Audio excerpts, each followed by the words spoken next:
Chapter 11. Confronting the man behind the infection.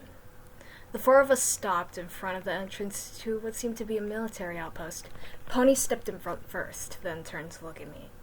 "This was where the signal was coming from," he said. "Whatever the matter, I guess we're going in," Zizzy said, grasping her lance. We each walk in, feeling unsure about the area. We stand in front of the entrance, taking a look around with what we've got here. Is anyone else getting bad feelings about this place?" Pony asked. He was right. He wasn't the only one feeling off. "If you think about it," Grace considered, "it does feel kind of sketchy, considering it's far away from the city, and most people don't really know about it." "Right then," I said.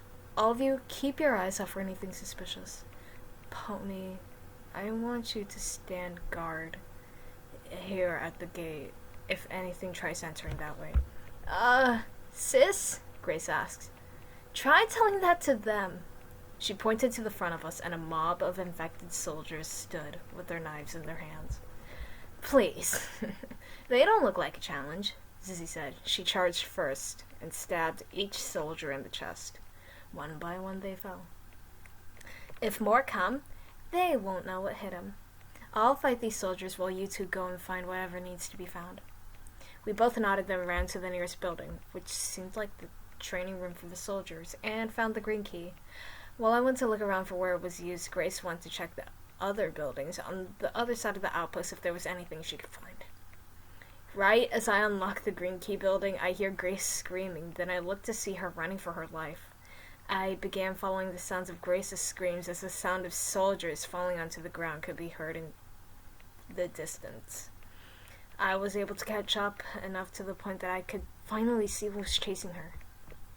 I didn't know what it was, but then I thought back to my childhood, to a time when my father told me a story.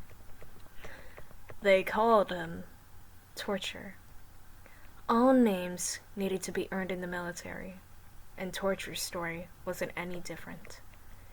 They say he always carries a flamethrower and never hesitated to burn anyone to the crisp.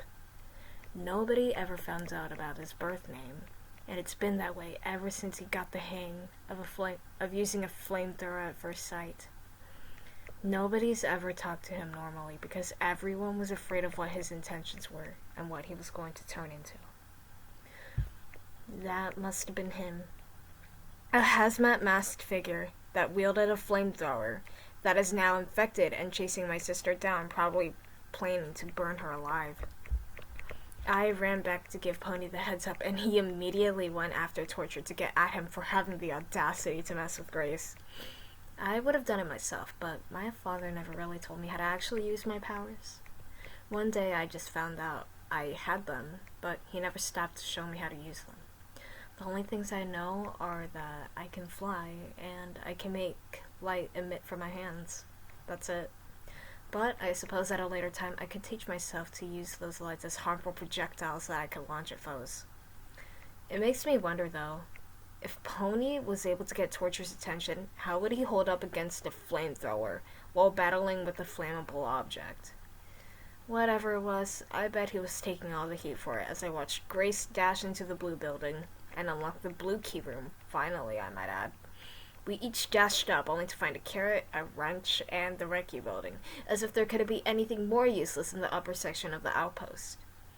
I told Grace to look for where the wrench was supposed to be used, while I head downstairs to find anything that's useful, but also not bump into Torture or any of the soldiers. I'm pretty sure I saw the exit door after I opened the green key structure, so I dragged Grace there, passed by the tank, and fixed the wrench stick that we found on the door.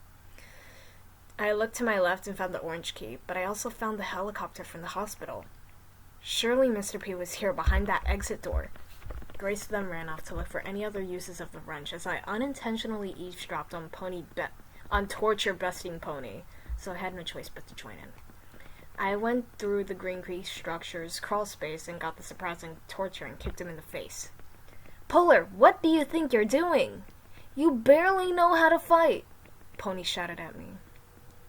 "That doesn't mean I'm going to let you and your wooden sword be bested by someone that could burn you to a crisp," I countered. "Even though I may not be the best fighter, I'm willing to try." Be my guest, Pony said, giving me a free shot. I lunged at Torture and kicked his mask, turning it left, and it was not preventing him from seeing what was happening. I was able to push him to the ground, and I punched his face with my light-emitting hand. It might have done more damage, but I wouldn't know. I grabbed him by the suit and spread my wings, seconds into the air and diving down, making him plummet into the grass. Now feeling very defeated, before I delivered my finishing blow to Torture, I ripped his mask off. Everyone, and I mean everyone, was shocked with what we found out. A pig, I said, taking a long look at him.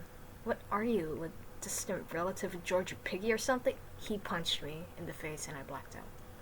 Polar! I heard someone shout, the sound of footsteps running away. I couldn't feel it, but I could assume I was being carried back to the entrance of the outpost, where us four were certain that there wasn't any sign of infected around the perimeter. The sounds of weird voices clouded my head as I looked around to see nothing but black. I was looking around for 5 minutes, but it felt like I was just staring at the same thing. But then I saw a small white circle. I walked to it, and there were the two deceased friends that I've lost throughout this whole journey, Doggy and Bunny. This might have happened before, but I didn't care. I just wanted to see both of them again before I progressed. Well, in their non-infected state, that is. You guys, I said, speechless. It wasn't real. It might have just been a dream, but I was standing in front of them, and I was happy. Heads up, detective, Bunny said. She stared at Doggy, and Doggy stared at me. Bring it in for a hug, he said. I ran to the both of them, hugging them until the rib cages broke, and I cried my eyes out. That's how much I missed them. I still have my promise to the both of you, I said to them. Bunny and Doggy exchanged looks.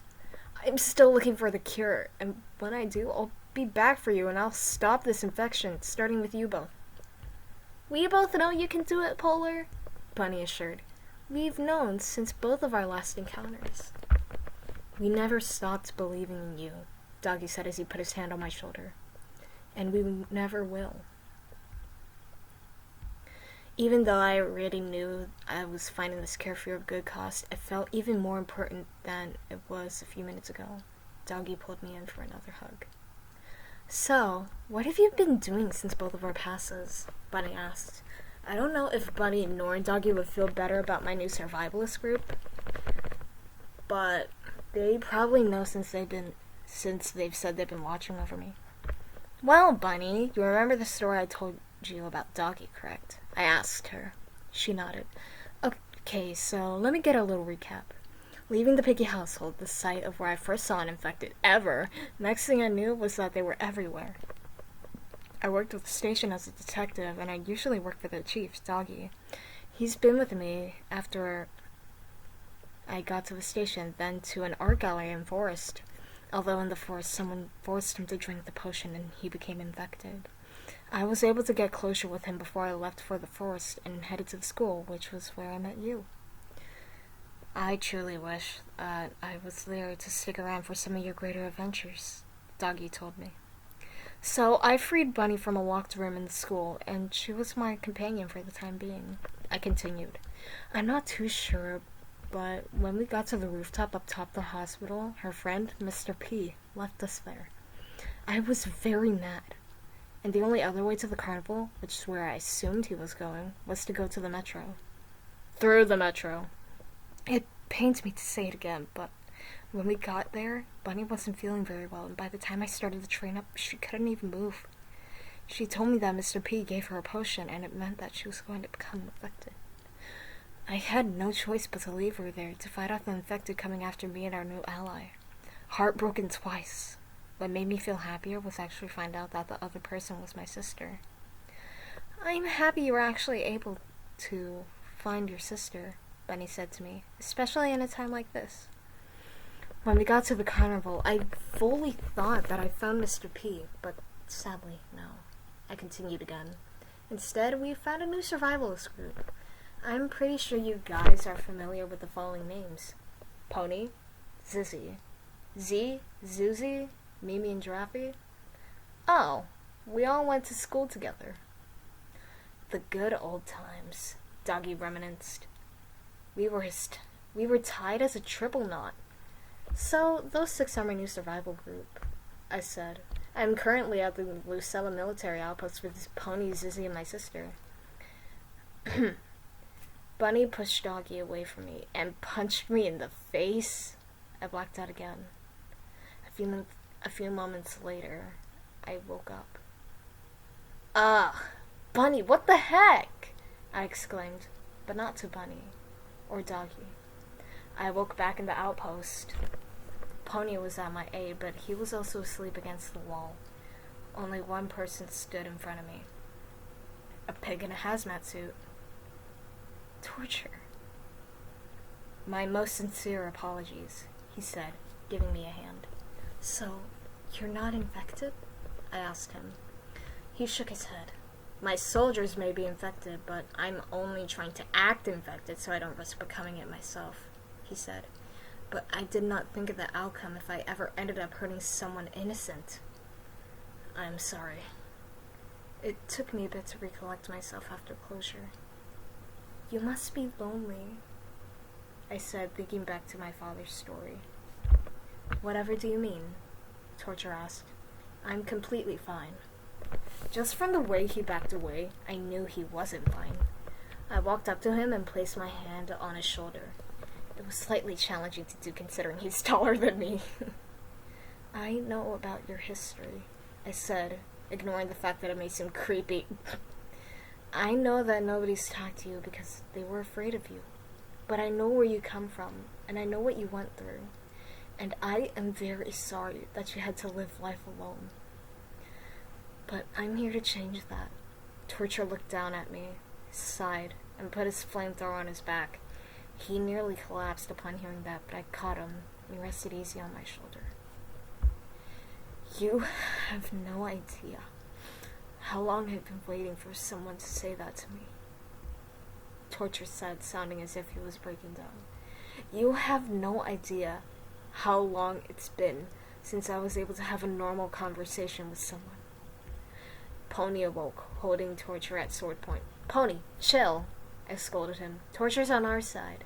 He stood down. Torture cut a sigh of relief. You should rest now. You deserve one, after everything that's gone on in your life. Thank you. I will, he said as he sat down. I could tell that he was mentally exhausted, so I sat down next to him. Watching Zizzy stab the oncoming soldiers made him feel a little bit sad. You miss them, don't you? I asked him, clearly on the topic about his brothers in arms. He nodded slightly. We never talked, but we were on the same team, he said, and I was happy about that.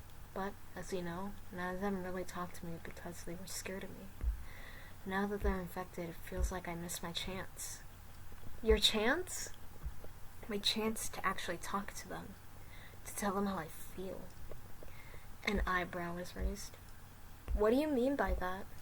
One stood out above all the rest, and there was something to admire about that. Every day I'd want to speak to them, but because of my reputation, their only instinct was to run away.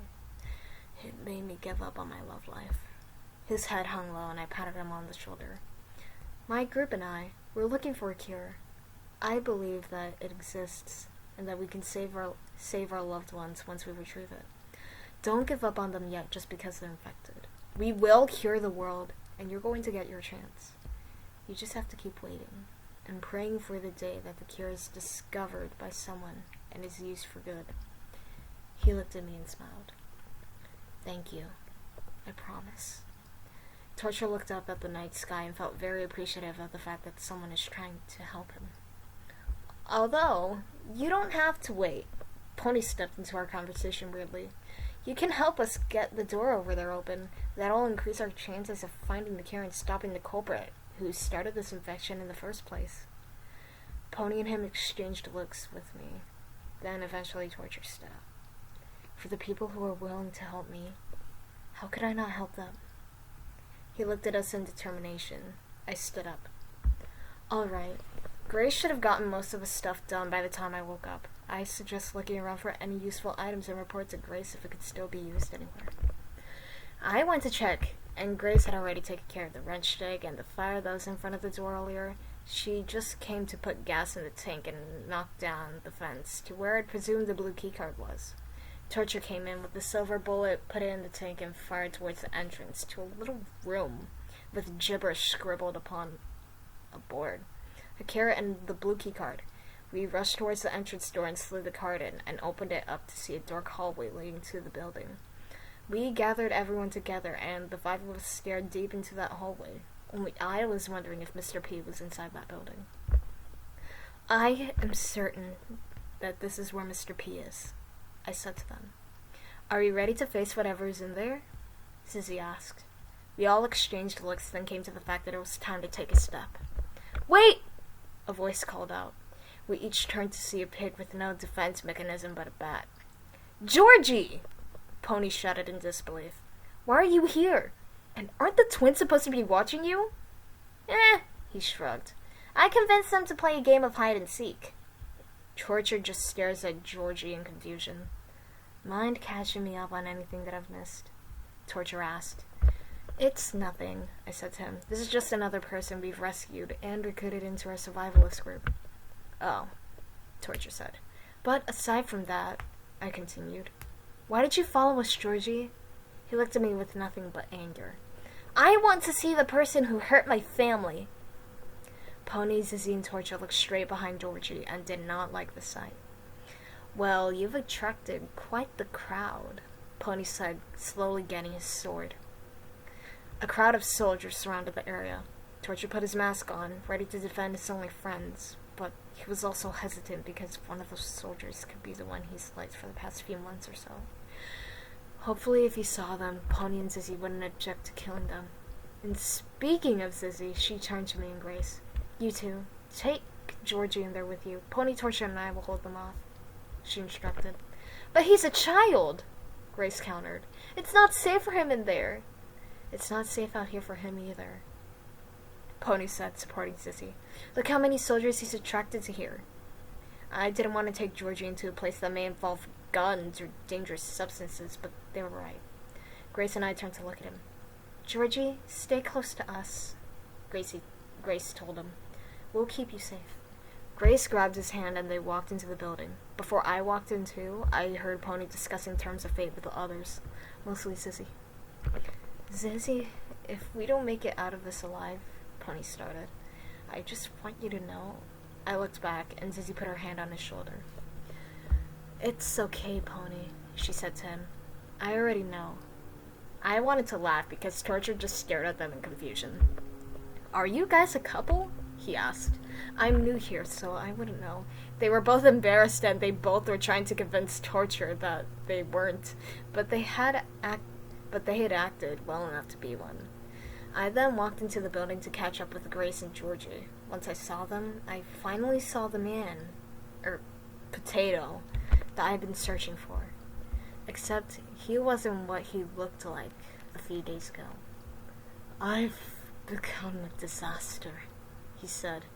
The three of us couldn't help but stand there and look at him wallow in his deep sorrow. I tried to make things better, but ended up making it worse. He turned himself into a cyborg. It was very off-putting. That was enough time. Mr. P! I shouted. He turned to me. We have come to stop your evil plans. He stepped back in shock and regret. He couldn't believe what he was seeing. Can't be. You three aren't real. My mind is playing tricks on me. The people I let down are here to haunt me. Georgie looked at Grace in confusion.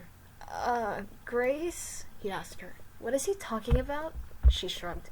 You three are dead! Leave me be! He shouted at us, then ran away. I was not letting him escape this time. Sis, Georgie, come on, I said. We need to go after him. Before Mr. P could leave without a trace, we ran after him as the curiosity of what this place is grew.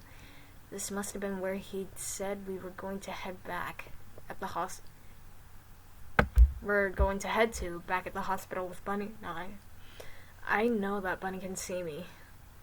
progress to get justice for Handaki, and I will not let them down. My only question was how long this hallway was. It felt like we'd been running for 5 minutes. When we caught sight of Mr. P still, we stopped running in terms of determination and waited for what he had to say.